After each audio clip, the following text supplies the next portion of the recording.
Amém? Amém. Já digo antes, somos lá do Rio de Janeiro, precisamente da cidade de São Gonçalo. Chegamos na quinta-feira, ainda tentando encaixar no frio, calor o ano inteiro. Chega no frio desse, a gente não aguenta. Mas o Senhor tem sustentado. Amém? O Senhor tem sustentado, tem os 3 casacos não privados, roupa que vai sustentar também. Deus tem sido bom. Louvo o Senhor pela vida do pastor da igreja. Seus obreiros carinhosamente nos receberam muito bem aqui. Nosso querido pastor também que está aqui conosco. Deus nos abençoe abundantemente. Para mim é um prazer. Quando for ao Rio, tome um café comigo lá. Em nome de Jesus. Aqui é chimarrão, lá é café. Chimarrão lá, quem aguenta o calor. Bem, vamos abrir aí a nossa Bíblia, sem demora. O Evangelho segundo escreve Mateus. O Evangelho segundo escreve Mateus capítulo 8. Versículo 1.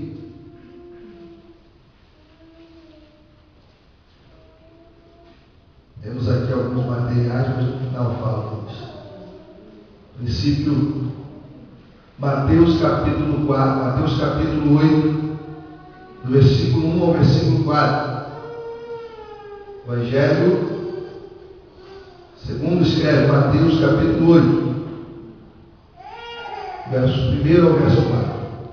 Quando você acha, eu também gostaria de louvar a Deus pela vida do nosso querido Claudemir, que nos abriga tão gentilmente ali em sua casa. Esteve recentemente conosco lá no Rio de Janeiro e tivemos o privilégio de ouvir de nossa igreja, foi muito abençoador para o nosso povo lá também. Então, louvo a Deus porque nos abriga e nos apoia ali em sua casa. Mateus 8, quantos acharam de um amém? Amém. Diz o texto bíblico: Jesus cura um leproso. Versículo 1. Jesus desceu do monte e muitas multidões o seguiram. Então o leproso chegou perto dele, ajoelhou-se e disse: Senhor, eu sei que o Senhor pode me curar se quiser. Jesus estendeu a mão, tocou nele e disse: Sim, eu quero. Você está curado. No mesmo instante ele ficou curado da lepra. Então Jesus lhe disse: Escute, não conte isso para ninguém, mas vá pedir ao sacerdote que examine você. Depois, a fim de provar para todos que você está curado, vá oferecer o sacrifício que Moisés ordenou. Você que levantou, pode tomar o seu assento em nome de Jesus, dando glórias a Deus, porque o Senhor está aqui nesta noite para nos abençoar, nos dar vitória em Cristo Jesus. Irmãos, temos aqui de fato um texto bíblico conhecido até de todos os ouvintes aqui nessa noite, texto que fala acerca da cura de um homem que possuía uma enfermidade, a saber, uma enfermidade que na época não tinha solução, não tinha cura e não tinha alternativa alguma que pudesse fazer a pessoa portadora dessa enfermidade sentir-se ou tornar-se um pouco melhor, não tinha tratamento. Só que toda a história ela tem começo, meio e fim. Vamos analisar o começo da história. A Bíblia diz no primeiro versículo que Jesus desceu do monte. Jesus estava no tão famoso sermão da montanha. Ali Jesus ensinou a todos nós, porque somos leitores da Bíblia, e somos seguidores de Cristo, Jesus ensinou a todos nós algumas coisas concernentes à humanidade, concernentes à solidariedade, concernentes à compaixão, e nos ensinou a tirarmos da nossa mente aquilo que até então os homens vinham cultivando, que era a coisa do olho por olho, do dente por dente. Jesus foi ensinar que os seus seguidores agiriam dali para frente diferente, que os seus seguidores dali para frente fariam a diferença, que os seus seguidores não iriam mais agir daquela maneira. Pois bem, Jesus está no sermão da montanha, ensinando algumas verdades, como já disse aqui. Ele disse: se alguém ferir um lado, dê o outro lado. Isso fala de não ter interesse em fazer justiça com as próprias mãos. Isso fala em não ter o interesse em se igualar àquele que te ofende, aquele que tenta até mesmo te desprezar, aquele que tenta te rebaixar. Não se igualar, não descer ao nível de pessoas que desejam fazer justiça com as próprias mãos. Deus está aqui, através de Jesus, nos orientando a deixar as nossas causas na mão do nosso advogado, do nosso juiz, para que ele peleje por nós. Ele prossegue no seu sermão dizendo: se alguém quiser te processar e arrancar o seu manto, não crie caso com ele, arranca o manto daí. Jesus está falando do desprendimento das coisas materiais, que não precisamos ficar brigando por posse de algumas coisas, que não precisamos ficar entrando em contenda por posse de algumas coisas. Sabe por que Jesus disse: dê o manto para ele? Porque Jesus era sabedor de que tudo que é meu, de que tudo que é seu, e diabo nem ninguém pode tomar isso de você. Jesus me ensinando outra verdade: se alguém quiser te forçar a caminhar uma milha, caminhe com ele 2 milhas. Isso demonstra solidariedade, isso demonstra cumplicidade, isso demonstra interesse nas causas que não são suas, mas nas causas que são do seu próximo. Porque estamos vivendo um tempo, infelizmente, pastor, preciso falar a verdade, estamos vivendo um tempo dentro da igreja em que as pessoas se preocupam somente com elas mesmas e olham para o próximo como se eles não tivessem valor algum.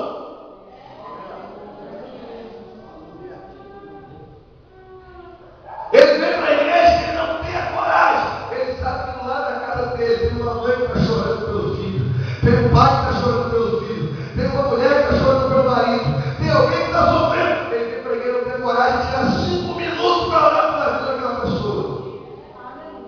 Faz o tempo em que passávamos nas marquises e víamos uma pessoa mendigando, dormindo ali, e os nossos olhos se marejavam de lágrimas, porque ficávamos compadecidos daquela situação. Hoje se tornou normal, chegamos na igreja e não temos coragem de orar para essas pessoas.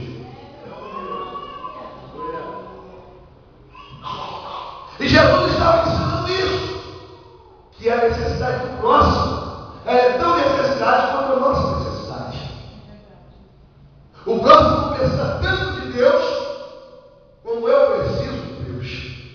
Você pode me ajudar a pregar essa noite? Procure uma irmã, um irmão do seu lado, uma pessoa bonita, linda do seu lado. Você não pode dizer que ela é feia, porque ela é mais semelhança de Deus. Se você disser que ela é feia, Deus pega você. Então procure uma pessoa bonita ao seu lado e olhe para ela e diga: a sua necessidade é a tua necessidade quanto a minha necessidade.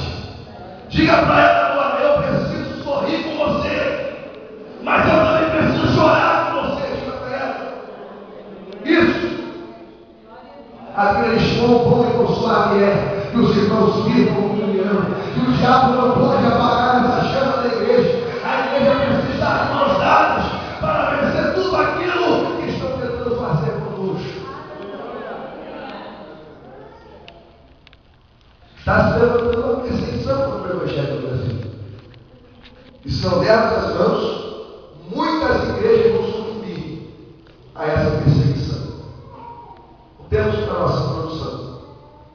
Bíblia diz que Jesus está agora ensinando, capítulo 6, do Evangelho de Mateus, o povo a orar, ensinando a importância da oração, porque a oração ela é uma conversa bilateral. Qualquer pessoa pode iniciar uma oração. Um bêbado na rua pode iniciar uma oração, uma conversa entre duas pessoas. É como se eu iniciasse uma conversa com você. A oração é um diálogo com Deus, é o resumo do que você precisa, do que você passa, do que você vive, do que você aspira, do que você sonha, e você, através da oração, vai relatando isso para Deus. Não existe crente de vida vitoriosa que não tenha passado por momentos grandiosos de oração. A oração é o pilar da igreja, a oração é o que sustenta, é um dos sustentáculos da igreja. Sem oração não existe vitória, porque sem oração é a mesma coisa que você pedir alguma coisa a alguém sem que a pessoa soubesse o que você quer. E a oração é isso, é explicar, é colocar explícito para Deus o que está dentro de você. Deus, ele começa através de Jesus a ensinar o povo a importância da oração. Jesus ainda fala: não faça como os fariseus, como algumas pessoas. Eu não sei se é que tem, mas lá no Rio de Janeiro, sabe? Alguém começa a falar em língua estranha, aí vem outro camarada começa a falar mais alto que ele, para que todo mundo ache que ele é mais espiritual e mais profeta do que o outro. Aí outro está entregando uma profecia, o outro dá um pulão na frente dele, pum, e começa a pegar uma profecia na frente do outro, o outro achar que ele é mais profeta do que um, e vai aqui e vai falar. Isso é fermento de fariseu, irmãos. O verdadeiro segredo está, sabe aonde? E você trancar a porta do seu quarto, ajoelhar, ali você sentir o aconchego do Espírito Santo, você conseguir abrir o seu coração para Ele, sabe que Ele ouve a tua oração, porque você tem intimidade com Ele.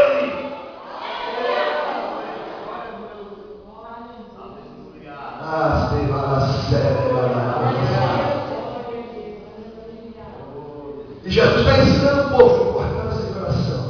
Jesus ensina que os nossos olhos refletem tudo para dentro da nossa alma. Ele fala que ninguém acende uma luminária com a mão embaixo da mesa, porque ofuscaria o brilho daquela luz. E a luz, ela precisa ser um referencial. Quando algo, quando você entra num local muito escuro, hoje em dia, com todo mundo tem celular, a primeira coisa que a pessoa faz é acender a luz do celular, para que aquela luz se torne uma referência. E ela não venha dar uma topada em algum lugar, e tem crente que dá topada e quase fala, meu pão, um pouquinho assim, pastor. Só no rio, esperando.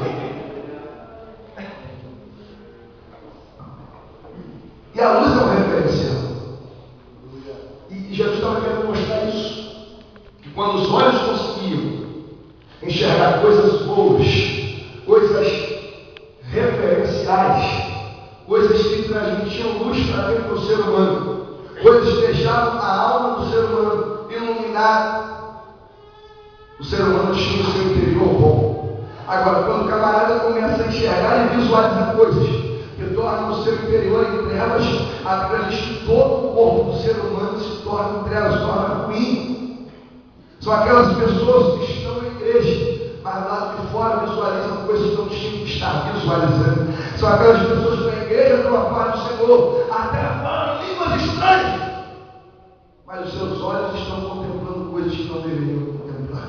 O interior dessa pessoa passa a ser o que Jesus está falando sobre isso. E depois de tanta informação, ele desce no monte, creio eu, cansado, porque ele ficou ali durante horas, dias, transmitindo conhecimento daquele povo, falando de algumas verdades para aquele povo, porque o povo tinha dentro do coração, estava cauterizado, que tudo que Moisés falou era absoluto, que era olho por olho, dente por dente, que deveria ser daquela maneira, que toda mulher que fosse pegar no adultério tinha que ser apedrejada, que todas as pessoas que eles estavam prontos a definir que o ser humano não tinha direito a uma segunda chance. E Jesus estava querendo demonstrar que o ser humano não era falho, que o ser humano às vezes ia falhar um com o outro, que o ser humano às vezes era egoísta um com o outro. Jesus estava querendo transmitir para o seu povo algumas lições de humanidade e tornar a convívio entre aquelas pessoas um pouco mais amoroso.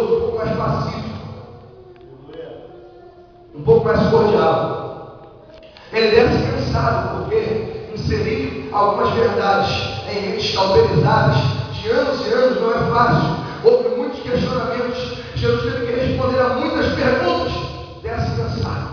Como homem, eu creio que ele não queria mais atender ninguém. Eu creio que ele queria ir para algum lugar, deitar a cabeça dele no travesseiro, repousar tranquilamente. Ele queria deitar em algum lugar, esticar a sua coluna e descansar um pouco. Mas como Deus, ele sabia que tinha um leproso que queria pedir a ele alguma coisa, que tinha um homem que precisava de ajuda, que tinha mais alguém que precisava do seu favor. Como homem, ele queria tirar alguns minutos de descanso. Como Deus, ele sabia que aquele homem precisava ouvir acerca do que Jesus podia fazer por mais alguns minutos.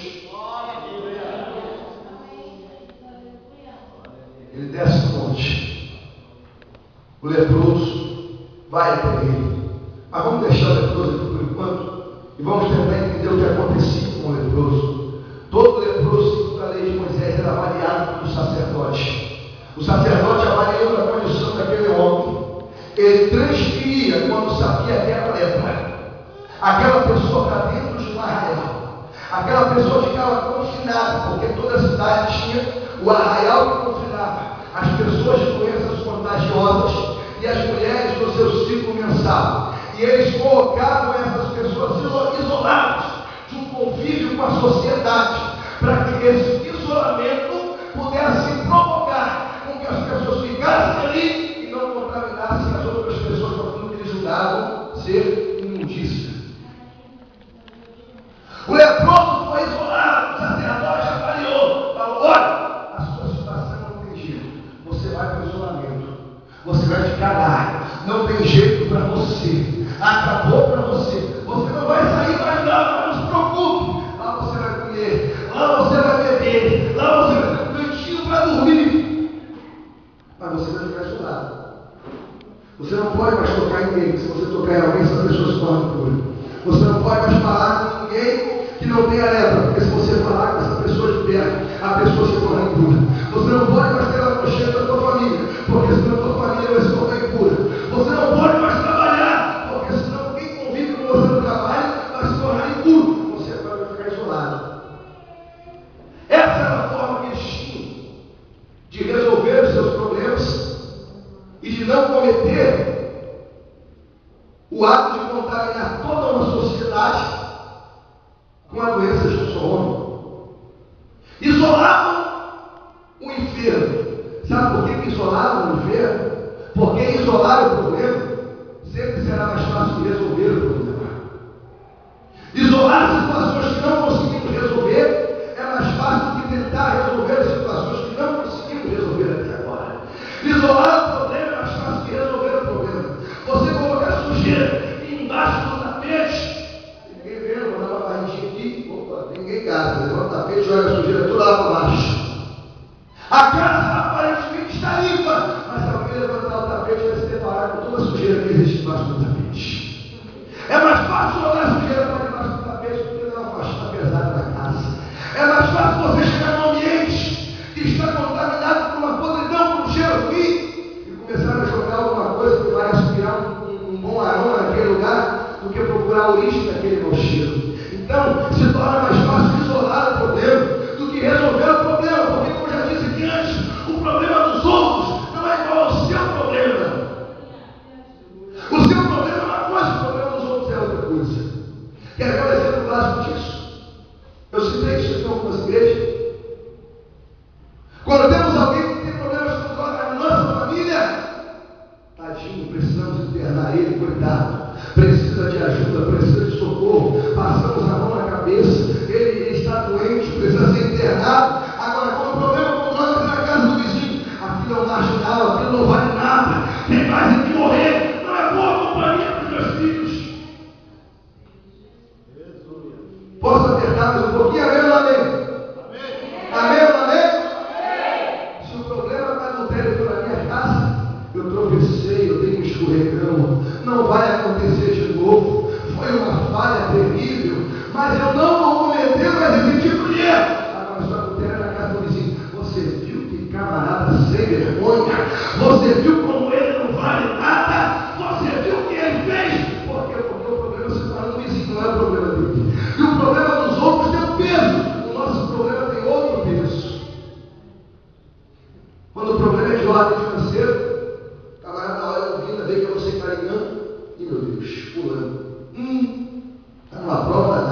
pedir dinheiro emprestado.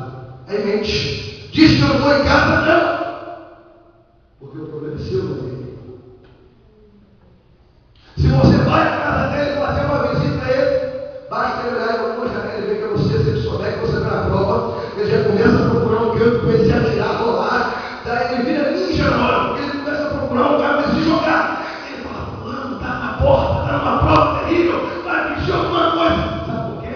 Porque o problema que está atravessando é você, não é dele. O problema é seu, não é dele. E as pessoas sempre estão procurando formas alternativas de isolar os problemas, quando não tem elas as condições de resolvê-los.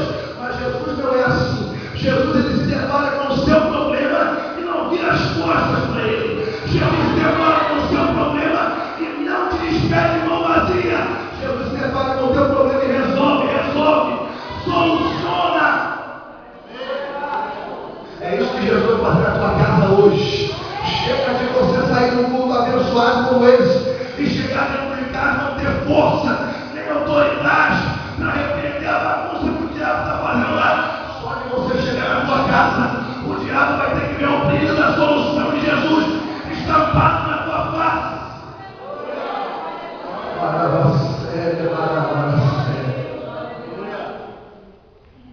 Terão que saber que você tem Deus, que Ele cuida de você. Terão que saber que você tem Deus e que Ele cuida de você. Terão que saber que você tem Deus que te ama. Terão que saber que você tem um Deus que não te abandonou. Chega. Sabe aquela coisa? Dá um passo para frente, pastor. Dá 19 para trás. Que isso? Está repreendido em nome de Jesus. Quem anda para trás da cara da igreja é filho do diabo. Aqui só tem filho de Deus. Aqui só tem filho de Deus. Aqui só tem filho de Deus. As coisas têm que passar para certo. Você tem que enxergar a vida pelo ponto de vista de Jesus. Você tem que passar a enxergar as coisas da forma que Cristo enxergaria. Ó, Jesus chega no velório de Lázaro. Vou voltar para a mensagem. Aí ele vai lá, mestre, pode ir embora. Estou chegando tarde demais. O que aconteceu? Se o senhor tivesse chegado um pouquinho antes, estava tudo resolvido, mas agora já morreu. Deixa ele se sepultar no nosso campo. Obrigado pela atenção do senhor, mas já era. Essa era a perspectiva dela. Jesus está falando para ela. Mas eu não disse para você que se você crê, você vai ver a glória de Deus. Eu não vim a todo para resolver o problema. Não, mestre, mas já em 4 dias, já está perdendo. Essa é a perspectiva dela. A perspectiva de Jesus agora, deixa comigo que eu vou pedir para alguém tirar a terra, que eu vou fazer um milagre.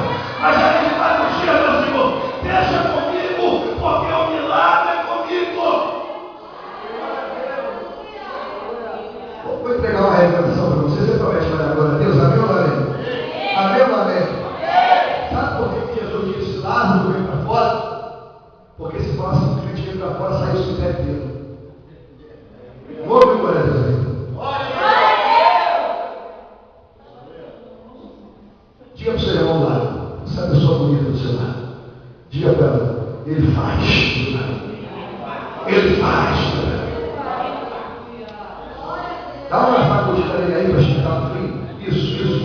Mexe com ele e fala, você pode fazer um favor para mim? Diga para ele, fala para ele. Dá a sacudida e fala, você pode fazer um favor para mim? Diga para ele, trate bem. Porque você não sabe o que Jesus vai fazer na minha história daqui a alguns minutos. Fala para ele. E glorifica o Deus que muda a história. Você é genial. O leproso vai para dentro do leprosário. Ele olha a sua volta. Todo mundo está na mesma situação que ele. Não cabe no fim.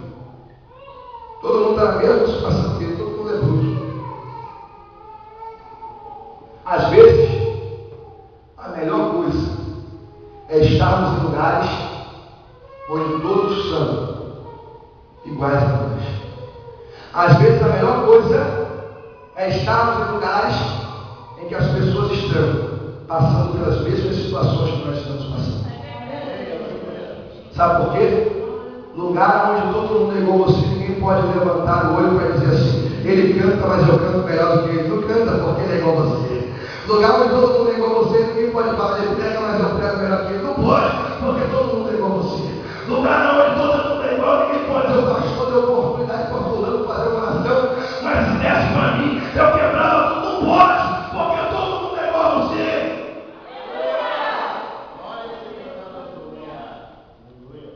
chegado aqui. Uma vez o irmão Jefité expulsado ele de casa porque era filho de uma prostituta. Aí quando o bicho pegou pro lado do irmão Jefité, chegou atrás de Jefité.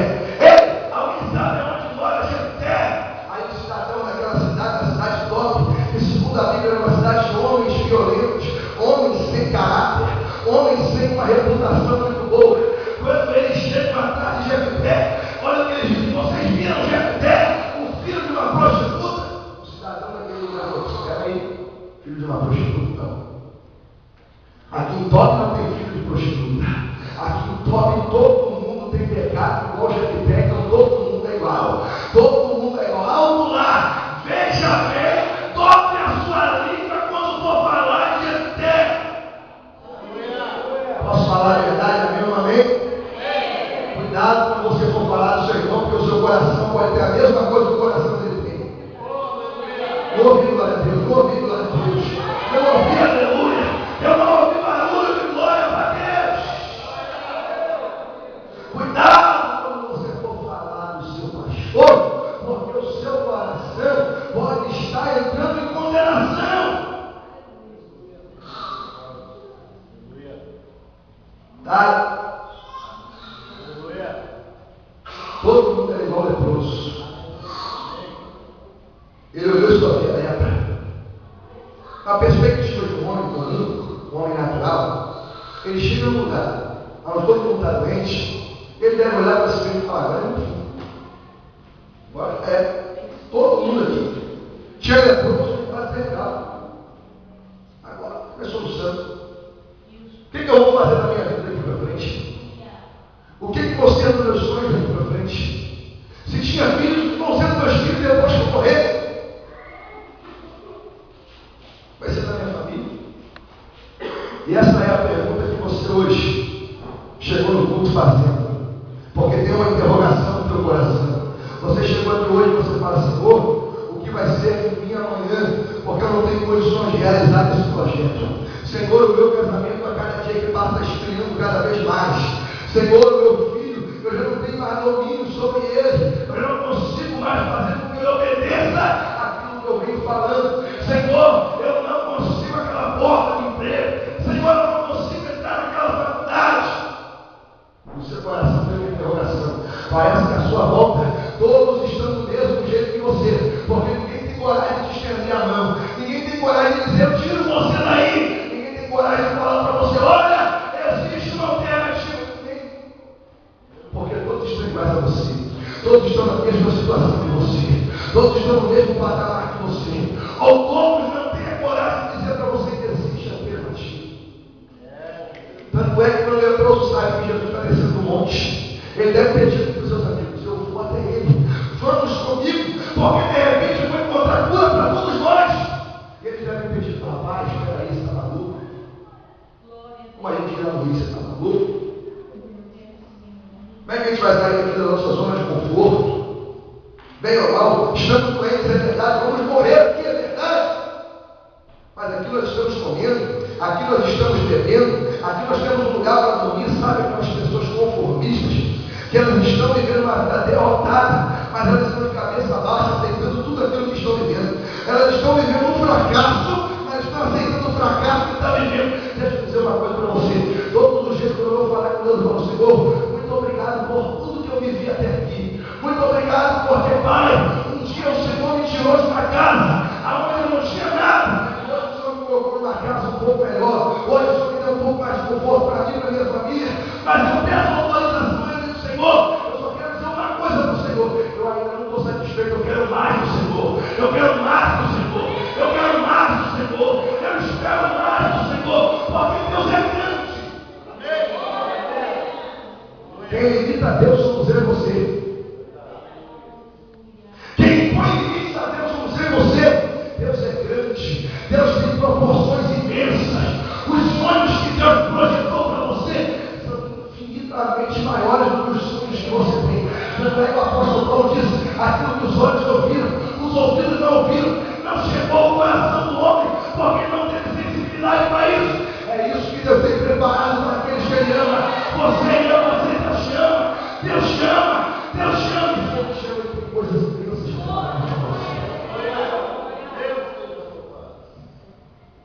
não vai ficar esquecido nessa situação. Sabe você que olha para a tua prova e acha que é pior do que a prova de todo mundo? Você não vai ficar esquecido dessa situação. Você não vai ficar esquecido desse vale. Eu vou te dar a receita para a gente terminar. O leproso tinha uma vantagem. Aonde ele estava, todo mundo era igual a ele.